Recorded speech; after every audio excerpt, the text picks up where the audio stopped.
Hello, everybody. Welcome to day 2 of Vigilant Prayer Season 33. We have been looking at the topic, Unless You Change and Become Like Little Children, from Matthew chapter 18, verses 2 to 4.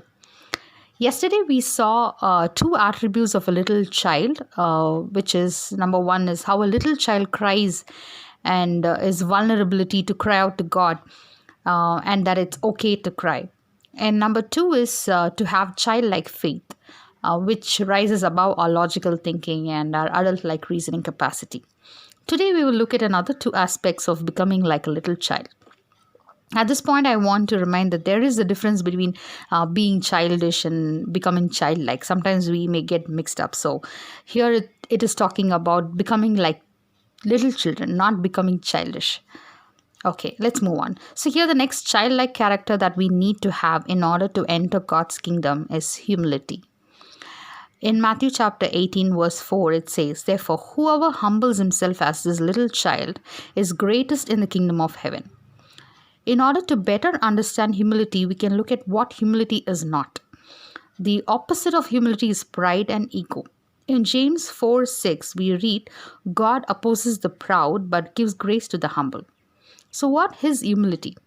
To my understanding, humility is about not wanting to be in control and surrendering totally to God.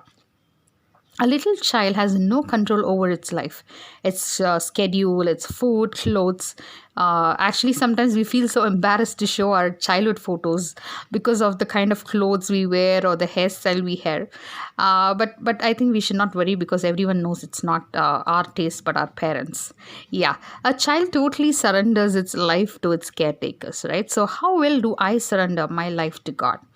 Or do I crave for control, not only in some areas of my own life, but also sometimes try to control others' life? When I want control, it is a sign of pride. Lucifer wanted to take God's place, which is he wanted power and control.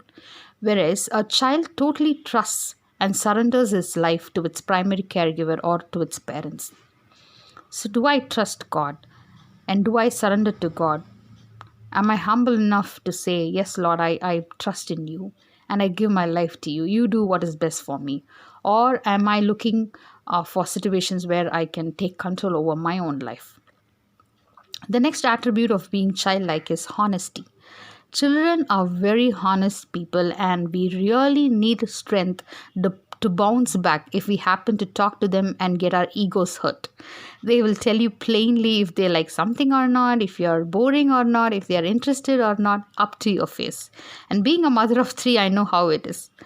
The opposite of honesty is hypocrisy. My dad would always say that when Jesus lived in this world, he never condemned an idol worshiper or an alcoholic or a thief, but he kept addressing the hypocrites. Jesus couldn't stand that how they had one thing inside their heart and spoke something else outside.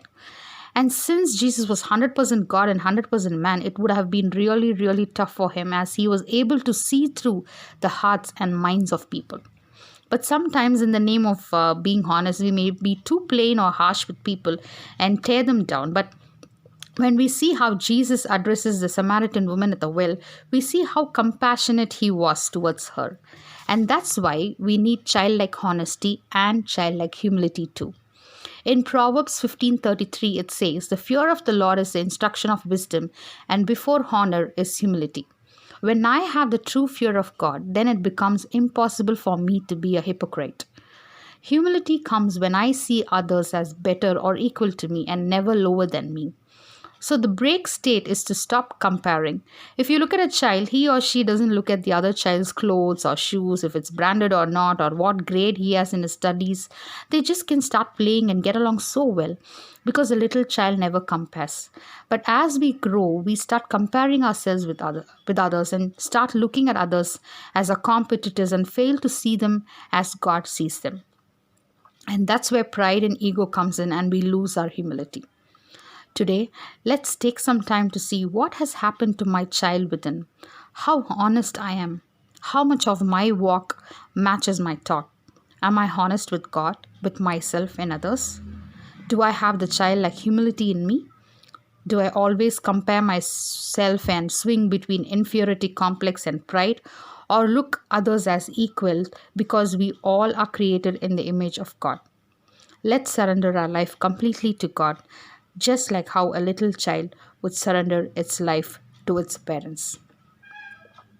Let's ask God to help us to realize how humble we are and how honest we are and where we lack.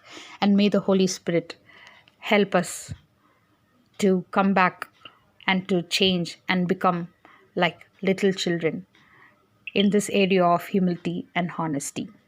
God bless you all.